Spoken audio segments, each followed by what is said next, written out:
किसी ने सच ही कहा है, संघर्षों में जीना ही तो जीवन का आधार है। जीवन की कली तो कांटों में भी फूल बनकर महकती है। एक बार असफल होने पर ही हम अपनी काबिलियत पर शक करने लगते हैं। लेकिन अरुणिमा सिन्हा सभी के लिए एक बहुत बड़ा उदाहरण है, जो एक बार गिरने के बाद दोबारा उठने की कोशिश नहीं करते हैं। अरुणिमा सिन्हा उन लोगों के लिए भी एक उदाहरण है, जो जिंदा लाश की तरह दिन भर इधर उधर भटकते रहते हैं। अरुणिमा सिन्हा ऐसी एक दिव्यांग महिला है जिसने न सिर्फ माउंट एवरेस्ट फतह किया, बल्कि दुनिया की सभी 7 महाद्वीपों के ऊंचे पर्वतों को फतह किया। जहां 100% फिट लोगों में भी माउंट एवरेस्ट पर चढ़ने की बात सुनकर हाथ पांव फूल जाते हैं, वही अरुणिमा सिन्हा अपने एक कृत्रिम पैर, एक आर्टिफिशियल पैर के साथ माउंट एवरेस्ट पर चढ़कर इतिहास रच दी। अरुणिमा सिन्हा हम लोगों के लिए एक प्रेरणा और मिसाल बन गए। एक दुर्घटना में अपने पैर को खो चुकी अरुणिमा सिन्हा की कहानी से हम लोगों को सीखने के लिए बहुत कुछ मिलता है। तो आइए मैं उनकी एक छोटी सी कहानी आप सभी के सामने शेयर कर रहा हूँ। 1988 में यूपी के अम्बेडकर नगर में जन्मी अरुणिमा सिन्हा शुरू से ही खेलकूद में उनकी बहुत रुचि थी और इसी रुचि ने उन्हें वॉलीबॉल का राष्ट्रीय खिलाड़ी बनाया। खेल के अलावा वह भारतीय सुरक्षा बल में भी नौकरी करना चाहती थी। साल 2011 में अपने इसी सपने को पूरा करने के लिए वह पद्मावती एक्सप्रेस से लखनऊ से दिल्ली जा रही थी। वह दिल्ली में CISF की परीक्षा देने वाली थी। वो अपने ट्रेन के डब्बे में सभी साधारण लोगों की तरह बैठी हुई थी। तभी कुछ ट्रेन लुटेरे उनके केबिन में ढुक गए और उनसे उनके सोने की चेन और उनके बैग को छीनने लगे। अरुणिमा सिन्हा ने इनका विरोध किया तो चोरों ने गुस्से में उन्हें चलती ट्रेन से बाहर धक्का दे दिया।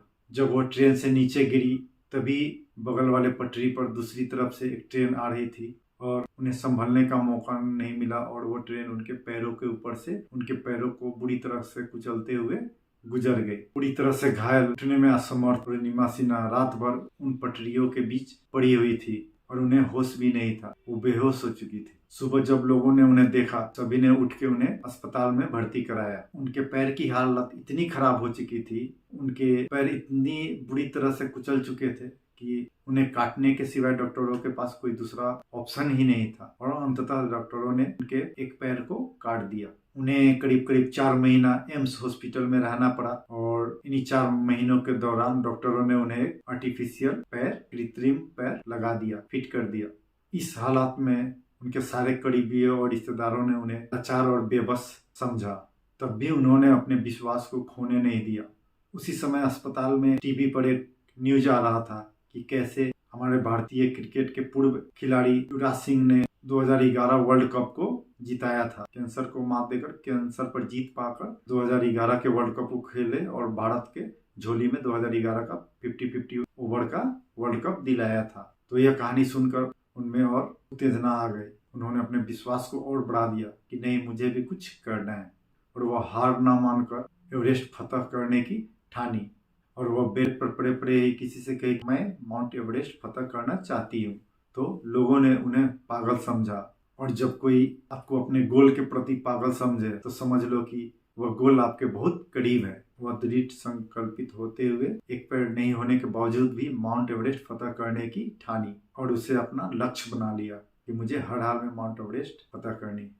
अपने सपने को पूरा करने के लिए वह सबसे पहले पूर्व में माउंट एवरेस्ट फतह करने वाली महिला बछेंद्री पाल से मिली। उनके हौसलों को देखकर बछेंद्री पाल भी हैरत में पड़ गए कि एक पैर से विकलांग यह कैसे कर सकती है, लेकिन उनके जज्बे को देखकर वो भी उनका साथ देने के लिए तैयार हो गए।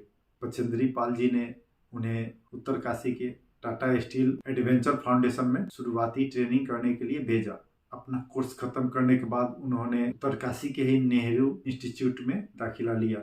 अपना कोर्स खत्म करने के बाद वो करीब करीब 2 साल तक माउंट एवरेस्ट पर चढ़ने की ट्रेनिंग ली, कोशिश की। इस दौरान वो आइसलैंड पीक और माउंट कांगड़ी पर चढ़ना उतरना शुरू कर दिया। आखिरकार अरुणिमा सिन्हा ने माउंट एवरेस्ट पर सफर की शुरुआत कर दी और उनके सफर का शुरुआत रेगिस्तान में पानी मिलने के जैसा ही था। एवरेस्ट के टेढ़े मेढ़े रास्ते और एवरेस्ट पर एक जगह से दूसरी जगह जाने के लिए उनके पास रस्सी की कोई सीढ़ी भी नहीं थी। इसके लिए उन्हें कूदना पड़ता था, जिसे सुनकर अच्छों के होश उड़ जाते हैं। जब एक फिट आदमी पहाड़ पर वर्ड पर कूदने में उसके हाथ पांव फूल जाते हैं तो सोचिए कि एक कृत्रिम पैर, आर्टिफिशियल पैर के साथ उन्होंने कैसे जंप किया और कूदा, लेकिन चुनौतियों और मुश्किलों को मात देना ही तो अरुणिमा सिन्हा का काम था और वो अक्सर वैसा करती हुई आई थी। माउंट एवरेस्ट चढ़ते समय अरुणिमा को अपने बाकी साथियों की रफ्तार के साथ रफ्तार मिलाना पड़ रहा था, लेकिन वह कभी कभी बहुत पीछे छूट जा रही थी। तो अंततः एक बार उनके कोच ने उन्हें कह डाला कि तुम वापस लौट जाओ, तुमसे ना हो पाएगा। और यही बात उनके रगों में खून की जगह जुनून बनकर दौड़ने लगा और उन्होंने अपने हौसले को पस्त नहीं होने दिया और अपने प्रयास और अपने कोशिश को लगातार करती रही और अपनी यात्रा को जारी रखा। और आखिरकार जून 2013 को 52 दिनों की अविस्मरणीय यात्रा के बाद उन्होंने माउंट एवरेस्ट फतह कर लिया और माउंट एवरेस्ट को फतह करने वाली पहली दिव्यांग महिला बनी। माउंट एवरेस्ट की शिखर की चोटी पर पहुंचकर उन्होंने अपने सपनों को जिया और उन लोगों के लिए प्रेरणा बनी जो छोटी छोटी बाधाओं से तंग आकर हार मान जाते हैं और आगे प्रयास नहीं करते हैं उस बाधा से निपटने की। और उनकी इस उपलब्धि के लिए उन्हें पद्मश्री से नवाजा गया और यूपी सरकार ने उन्हें 25-25 लाख के 2 चेक उन्हें इनाम स्वरूप दिया। और अरुणिमा सिन्हा के लिए यह कहना बिल्कुल भी गलत नहीं होगा, हौसलों से ही तो उड़ान होती है।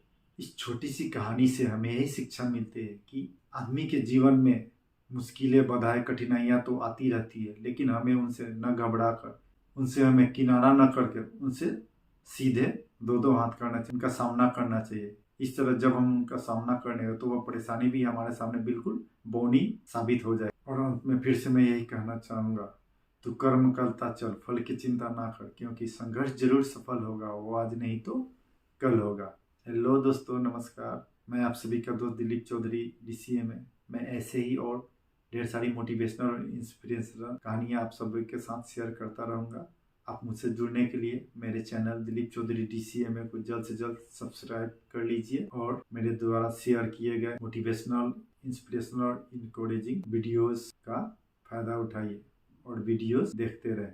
मिलते हैं अगले वीडियो में। जय हिंद।